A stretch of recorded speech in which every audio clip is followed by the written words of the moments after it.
You're listening to the My Simplified Life podcast, and this is episode number 84.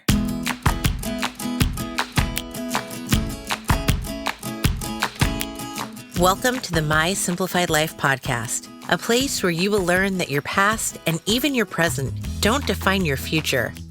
Regardless of what stage of life you're in, I want you to feel inspired and encouraged to pursue your dreams, simplify your life, and start taking action today. I'm your host, Michelle Glogovac, and I'm excited to share my stories and life lessons with you while taking you on my own journey. This is My Simplified Life.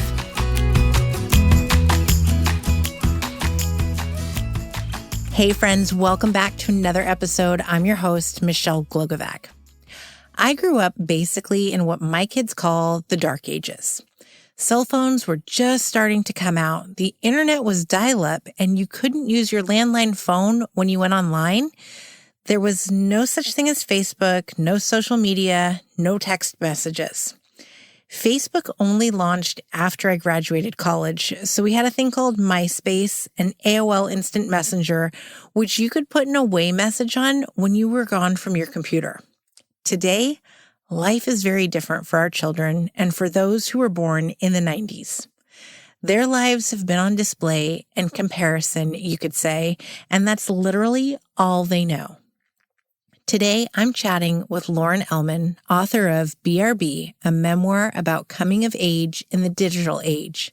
And we're discussing the impact social media has had on the millennial generation, how it affects the mental health of all of us, and what we can do to consciously and intentionally consume social media that makes us feel good while putting an end to the mindless scroll.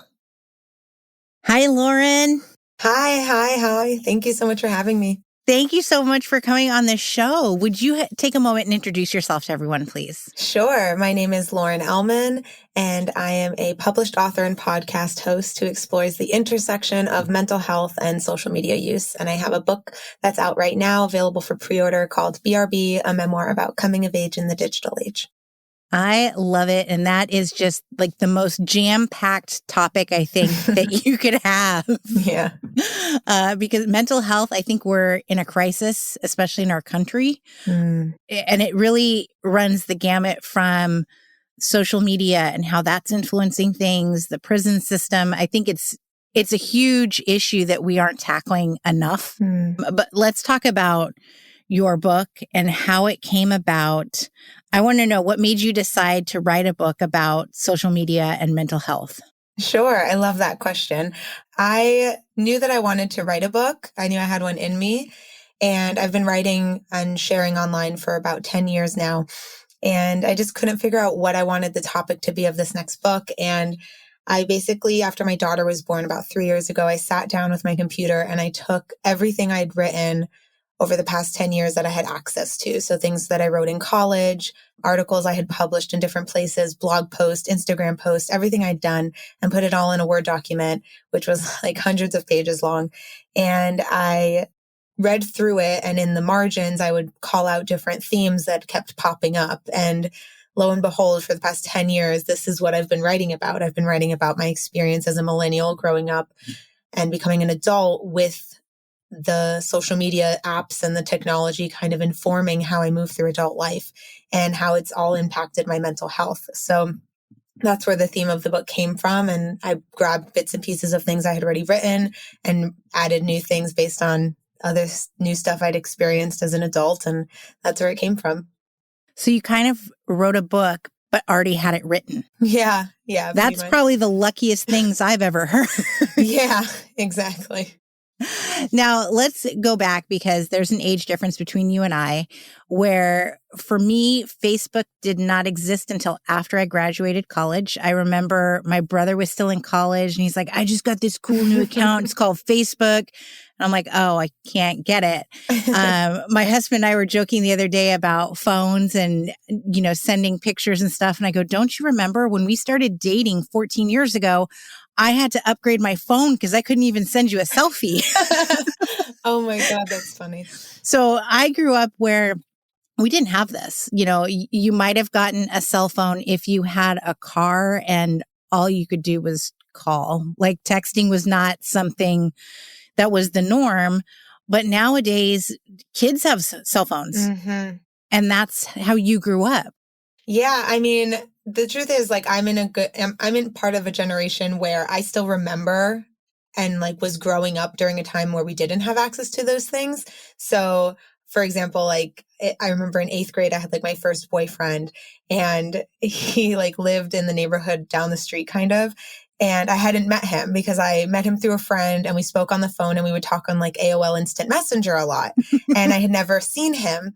And in order to get a picture of him, he rode his bike over to my house with an envelope with like printed pictures of himself and like random friends, family pictures in an envelope, and like put it in our mailbox. And like, that's how I got to see what he looked like for the first time.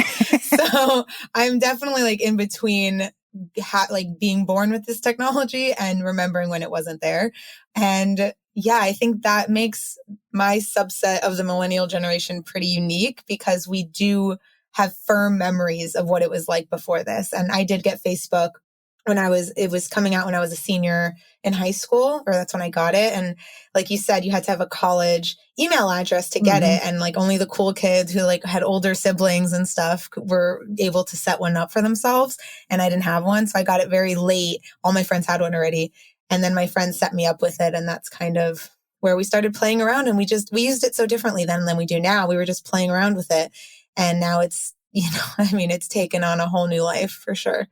It really runs our lives. It's like you Google something and then all of a sudden it pops up in your Facebook ads. Yeah. You're That's like, not an accident. Good. They're watching, right? Yeah. What was it? Social Dilemma? Was that the Netflix documentary? Yeah. That's scary, but it's the truth.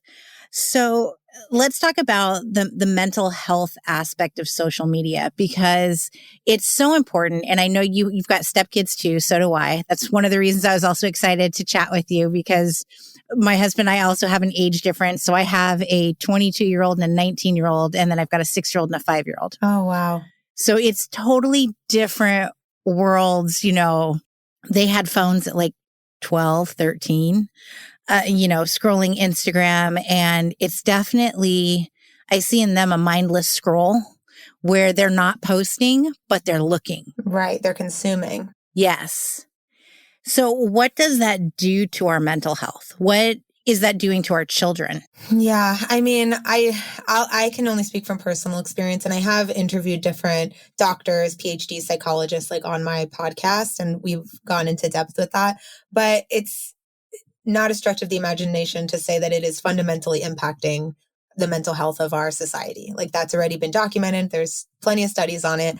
And the way that I see it show up for myself and for my kids, for myself, I'm an adult now, and I've been learning about mental health for the past 10 or so years, ever since I got diagnosed with generalized anxiety. But like my whole upbringing, mental health was like never a conversation. Nobody talked about it. People didn't go to therapy. We were basically told not to talk about our feelings. So once I started learning about it in my 20s, I started taking more responsibility for it. So I have like a context for what's going on and what feelings show up for me when I'm using social media. So I'm a little more aware, but the kids aren't. And I try to talk to them as much as I can. But like you said, I have stepchildren, and my stepson is 12 now. He's our oldest, and he's very involved with technology and the computers and the games, and a lot of his social interactions are happening behind the screen, especially now during COVID. And it's becoming such a point of contention in our house, because he just kind of like disappears into it, and his mood changes so much when we ask him to like take a step away from it or come join the family to do something or try to set boundaries. He like shuts down, and it's really apparent. So we're in a space right now, kind of like a transition, where we're taking responsibility and setting those boundaries for him, because we can't expect him to just be able to do that and be as aware as we are, kind of thing. So, it's definitely trouble. It's really hard, because he's like hates it, and he thinks, we're ruining his life and everything else. And we hear every line in the book, but it's clear that when those boundaries are in place and he doesn't have free range to all of these screens, he's a different kid. Like, every adult in his life is able to see it. And we try to talk to him and have these types of conversations, but his language and his understanding of mental health just like hasn't been developed strongly enough yet. So it's hard for him to talk about it. It's hard for him to access it and express what he's even feeling because he doesn't understand it himself. But we're able to at least have the insight and know that the screens have something to do with it. So taking them away and teaching him how to set those boundaries by doing it for him has been the thing that's working for us right now. In the future, we don't want to have to do that. We want him to have that habit himself. Yeah. And we're hoping that the longer we do this, he can see the benefit and maybe make it his own habit. But right now, it's our responsibility as his parents to do that for him. And do you think it's that he's looking at what others are doing, or, is it this comparison thing, or is it just this is how they communicate with each other and check in with each other? That's something I'm really confused about because he's not really sharing with us, right? Like he's not telling us, well, I am seeing this kid, and he's not breaking it down. So we can only make inferences as to like what he says piece by piece. But I know there's been a part where he's like a YouTuber. So there was a part, like a big conversation we had where he was going to quit because he wasn't getting enough likes and all these things. And he was trying to make all these videos like everyone else because those got likes, but that's not really like what he enjoyed doing. And I sat him down because like I'm a content creator myself. And I was like, if you're only making content to get likes, you need to quit now. Like, there's no reason for you to be doing this. And that's something everybody who's listening needs to hear, not just a 12-year-old. Yeah, agreed. Yeah, like it's a waste of your time, a waste of your energy, a waste of your gifts. Like there's no reason for you to be toiling away at something for the sake of just getting likes. I told him you should be doing this because it's your art, it's your craft, and you want to get better at it. And you're 12 now. So if you keep trying at it now with a few likes here and there, by the time you're 10 years from now, you're going to have like an actual talent there, like something substantial that you can hang your hat on. So there's definitely some of that going on. And it's also where they are socializing. He's playing in the games and streaming and talking on the Discord chats. And like, that's where their socializing is happening. And since I don't fully understand it, I have such a hard time like understanding it for him. So when I don't even know what Discord chat is. Right. So. Yeah. So I just like hear these little like phrases. He's like, well, I was streaming and you walked in and all these things. I'm like, we just told you to come to dinner. Like, but it's like we're both need to learn each other's languages, I think is what is coming up a lot here. And his little brother's the same. And I'm sure my daughter, who's 3, is going to have a whole other slew of things that I'm going to have to learn. And it's really our job to kind of like stay on top of what's going on. And we're also busy kind of trying to stay on top of what's going on in our own social media lives, like content creators, figuring out what's going on with the algorithms and what's catching and what's going on. It's hard for me to also learn about what's going on with like the 12-year-olds and their Snapchats and like things like that. But it needs to be our responsibility to learn more about it, because the apps aren't going to like get better. They're not going to be like, oh, well, we're going to change our apps so everyone's mental health is better and we're going to make everyone healthy. Like the apps have no interest in doing that. So it really falls on us as consumers to take responsibility and behave in a different way with these apps. Absolutely. And I love in the book, you bring up 2 ways to really do that. One is to start unfollowing those that aren't bringing you content that, do something for your life. Yeah. And, the other is to either delete the apps for a bit, take a break, be more mindful of why are you going on? What's the intent of when you log on to Instagram or Facebook? Why are you doing it? I really like that you bring those up, because even for me, I think I have just, there's people that you follow. There's, Rachel Hollis and Jenna Kutcher and Amy Porterfield. And I'm like, what are they doing for me? Yeah. The Rachel Hollis, she's bringing like the ridiculous negative value to my life. Unfollow. Yeah. I've decided that I don't need, just because these are bigger people in the online world, doesn't mean I need to follow them. Right. And I think that's something that we all need to recognize. Like you said, you don't have to follow them just because of who they are. Go find the people that are producing content that makes you think or appreciates life or makes you smile. Absolutely. And it's a muscle that needs to be strengthened. It's not a filter that we already have ingrained in us, right? So we really have to it's a daily practice of tuning in and checking in with yourself while you're scrolling and not mindlessly scrolling and really paying attention to what you're doing and what you're consuming. Cause that's when you kind of get that download in your head of like, oh, wait, this doesn't feel good. This isn't true to me. This doesn't resonate with me. And I'm all for filling up your newsfeed with different perspectives and different people and learning from all these different places. But there's a difference between that and like consuming content that's just not true to you. It doesn't offer you value. It doesn't teach you anything. It doesn't inspire you to be better or different. So that doesn't have any space in your newsfeed. You should be seeking out things that, on the contrary, make you think differently, make you ask questions, make you want to learn more about stuff. That stuff is fulfilling, or it is for me at least. So that's how I make those distinctions when I'm consuming content, for sure. Absolutely. And there's so much out there right now, especially when it comes to our kids and what they're seeing and what they can hear. And, it's made me sad that you said your stepson's looking, for these likes and everything, because it's become a popularity contest. And I think when you become an online service provider and you have to have social media, there's so much emphasis put behind, well, how many followers do you have? Right. What's your engagement like? And really, who cares if you have 100,000 followers if nobody really gives a flying what about the content that you're putting out there? Maybe you have 1,000 followers, but every one of those 1,000 appreciate what you're doing, and that's more important. Mm-hmm. Absolutely. It's like having that small group of friends versus, having the whole school like you type of thing. Yeah, I always use that metaphor. I always say, because I was this way, I never wanted to go to the big party where every kid from school was there and no one was really talking to each other. I wanted to be at like my best friend's house with our few close friends around a couch, like making jokes all night. Like that's a more fulfilling and intimate experience. So if I'm on my Instagram page, I don't have tens of thousands of likes even or followers on my Instagram account, but the people that are there are so engaged, and it's such a like a live community that number doesn't mean anything to me. Like I'm getting what I need out of it. And hopefully they are too, because they're engaging and commenting. So yeah, it'd be great if I can get more of those types of people. And that's been my goal. That's been the change I've made while I'm making content, is I'm not just trying to get followers. I'm trying to get that kind of follower. And that happens in a slower way. It's a more organic, slower growth, but it's way more valuable. I am very familiar because I am under 2,000. Yeah.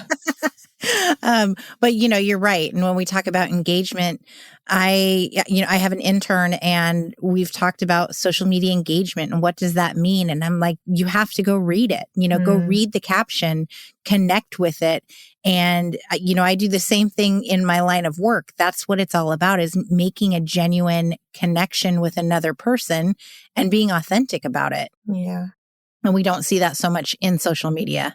And, I love that you said, you talk about the photos that are, in our feeds, that we need to remember that they're filtered, they're taken 50 times. There's nothing that's like one click, boom, that's real life. Right. Yeah. And I feel like there's like this fake authenticity thing that goes on, that like, the perfect supermodel is like, oh no, I have a zit kind of thing or whatever. Right. And right. like, I get where it's coming from and I don't mind it, I guess. But yeah, there needs to, and the truth is, I don't think that's what Instagram and all these things, what's going to happen there. Like, I don't think people are just going to start posting unfiltered real life stuff, because it is a photo app. Like that's what it started as. It's supposed to be beautiful photos. And so, yeah, pose, take it 100 times, filter it, whatever. But the fact that like the conversation in society is to believe that that's real and that's like accepted and that's like the norm and the standard. That is what I really want to change. Like when Khloe Kardashian had a leaked photo of herself not looking how she usually looks, and it was this whole stink, and she needed to like come out and get it, scrubbed from the internet because she didn't look like how she looks in her filtered Instagram pictures. That conversation could have been so different, right? Like that conversation could have been like, yeah, sometimes I look like that, but other times I look like this. And sometimes in my pictures, I change the lighting so I look better. And that's all fine. Like, I wish that would be the conversation that people with millions of followers are having with society, as opposed to like continuing to perpetuate this unrealistic and unhealthy standard that we're all looking at.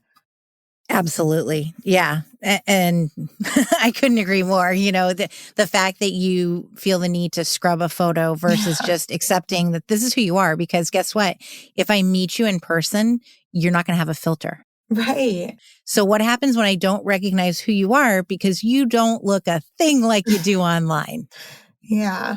And you I don't think have that's to. Like, no, it's okay to look normal.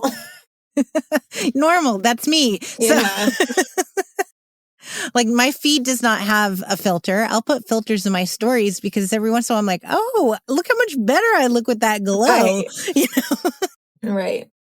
But it's not going to be, oh, here's my hair, or here's my makeup, because that's not who I am. Right. So, I think to be true to ourselves, we should be putting out there what we are. Later today after this, I'll post a photo of me in my closet recording this with you.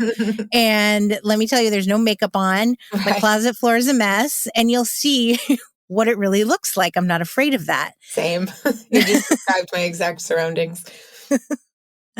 So what do we do because it's affecting our mental health. It's affecting, I think probably the problem is we don't recognize it, or we're not taking the time to stop and question ourselves of, why am I feeling so down about this? Or why is it that I'm bored? So I pick up my phone versus reading a book or going for a walk or something like that. What do we do about this? How do we help others and each other? Yeah, that's a great question. That was what I wanted the message of the book to be, because I didn't want it to come off like I had all the answers, because I don't. I think that I had my answers and I wrote a book about them. And in that, I wanted to encourage everyone else to find their own. So what worked for me, what I wanted to share with others, is in order to have a more intimate, authentic, fulfilling experience in my online world, I had to do that with myself. I had to intimately know myself, know what my needs were, know what my truth was, so that when I felt it being triggered or questioned online, I was able to check in with myself much quicker. So I had to take time away from the apps and really get to know myself and know what I like to look like in the mirror, what kind of clothes I like to wear, how I speak, what I want to write about, like what I eat, everything, like what my aesthetic is. Like I need to step away from all of it and really understand what all of that is from me inside. And then I can show up and be authentic and be myself. But before I did that, I was showing up like everyone else was. I was copying and like trying on all these different outfits and hats and saying like, oh, I can be like her. I can be in this tribe, or I can be in this aesthetic. And I think the first thing we all need to do is really get to know ourselves. And for me, that looked like taking time off the apps, getting into like going to therapy, of course, getting into my spiritual practice, like meditation, and really sinking in and diving into my own stuff and unpacking it, so that when I showed up online, I understood why I was getting triggered by certain things. I understood what I needed to unfollow, what I needed to follow more of. And those answers are inside of everyone individually, right? Like those aren't the answers they're going to find in my book, but the questions will be there and the roads I took are there. So I'm showing the map I used, I guess. And hopefully that encourages readers to be able to say, okay, I can do that. It's hard. It's not easy work. It's the same reason we pick up our phone when we're bored. We don't want to be bored. We don't want to be uncomfortable. And we have all of these pacifiers just waiting to soothe us. And I think we all just need to grow up a little and not use those pacifiers anymore and be uncomfortable for a little bit, because there's value in that. I love that. And, I think besides the pictures and the filters, reading some of the captions too, sometimes they're fake and we don't see that. You don't know that unless you intimately know the person on the other side. I remember there was one caption that I read where this individual, she was drinking like a beer or something, and she's like, this is the first cocktail I've had in 6 months and I've been sober. And I'm like, she texted me last month. Like we have this chain of messages, and she's like, I'm drinking margaritas. Oh my gosh. Oh my I'm like, goodness. Wait, so why would you say that? Like I still don't understand why.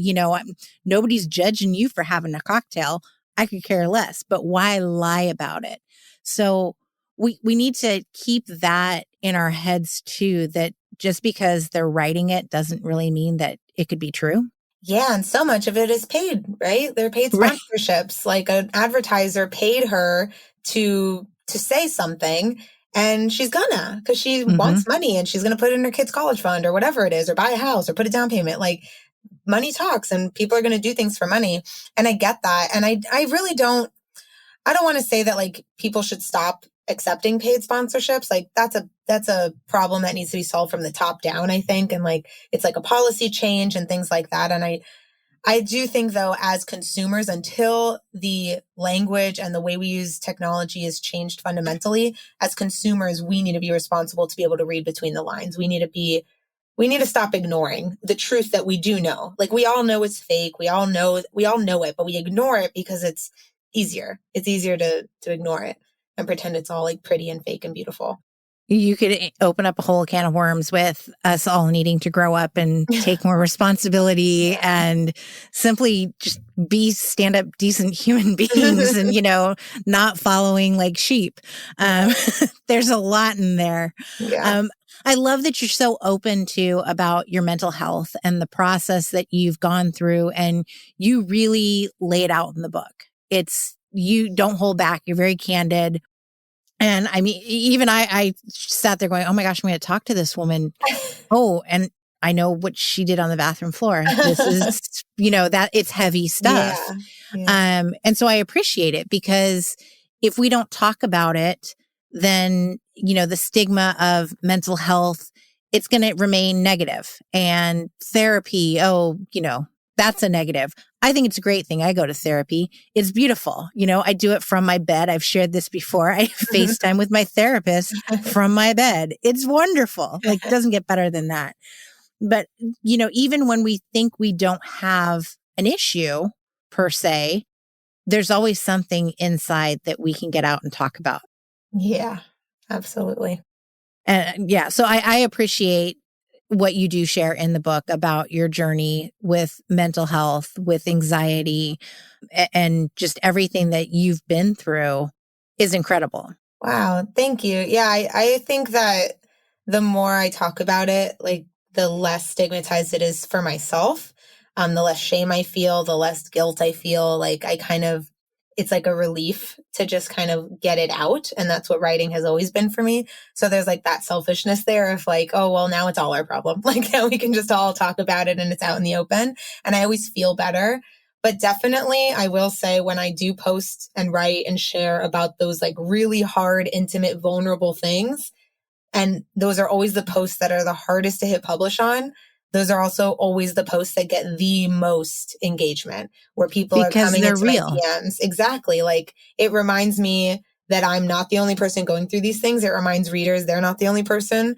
And if I can encourage them to start talking about it, and the more normal this conversation becomes, the less we're going to suffer, because life will still be hard and we'll still go through those rock bottom moments, but we won't have to suffer as much. I feel like we'll be able to have more acceptance of those rock bottom moments instead of this, like, I'm literally the only one here. No one has ever felt this bad before. This is it kind of moment. I feel like there'll be that insight will be in all of us as to like, okay, yeah, she's been through that too. So I know I'll get up again kind of thing.